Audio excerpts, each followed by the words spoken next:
અરવલ્લીથી સમાચાર મળ્યા છે કે મોડાસા સર્વોદય સહકારી બેંકની ચૂંટણીમાં મોટું રાજકીય પલટણ જોવા મળ્યું છે, જ્યાં ત્રાજવું પરિવર્તન પેનલે ભવ્ય વિજય હાંસલ કરીને લગભગ 30 વર્ષથી ચાલતા શાસનનો અંત લાવ્યો છે। પરિવર્તનની આ લહેરે મોડાસાના રાજકીય માહોલમાં કભી ખુશી કભી ગમ જેવી સ્થિતિ સર્જી હતી। જીત બાદ સમર્થકો દ્વારા ડુંગરવાડા ચોકડી ખાતે ફટાકડાઓ ફોડી આનંદ વ્યક્ત કર્યો હતો તથા સમગ્ર વિસ્તારમાં ઉત્સાહનો માહોલ છવાયો હતો। ત્રાજવું પેનલને પૂર્ણ બહુમતી મળતા નઈમભાઈ મેઘરજીએ તમામ હોદ્દેદારો, ટેકેદારો અને સમાજના તમામ વર્ગોનો આભાર વ્યક્ત કર્યો હતો। સહકારી બેંકનું ઇલેક્શન હતું। પરિવર્તન પેનલ અને નિષ્ણાત ત્રાજવાના સાથે અમે ઉતર્યા હતા। આપ સૌ સભાસદ મિત્રો, પરિવારજનો, સપોર્ટર, જિમ્મેદાર ગ્રુપ, યુવા ગ્રુપ તેમજ સમાજના ઘણા બધા ગ્રુપ તેમજ જે પણ સામાજિક અને સહકારી સંસ્થાઓ છે, જે કોઈએ પણ અમને પ્રત્યક્ષ કે પરોક્ષ રીતે મદદ કરી છે।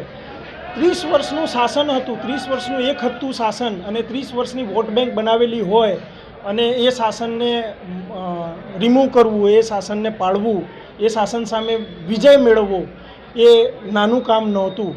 પણ તમામ સમાજના તમામ મિત્રોએ, તમામ સભાસદોએ આ માટે જે વ્યાજખોરી હતી, અન્યાય જે થઈ રહ્યો હતો, એ અન્યાય સામે ન્યાયનો વિજય થયો। આજરોજ સર્વોદય સહકારી બેંકનું ઇલેક્શન હતું।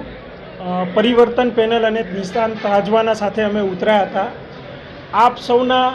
આપ સૌ સભાસદ મિત્રો, પરિવારજનો, સપોર્ટર, જિમ્મેદાર ગ્રુપ, યુવા ગ્રુપ તેમજ સમાજના ઘણા બધા ગ્રુપ તેમજ જે પણ સામાજિક અને સહકારી સંસ્થાઓ છે, જે કોઈએ પણ અમને પ્રત્યક્ષ કે પરોક્ષ રીતે મદદ કરી છે।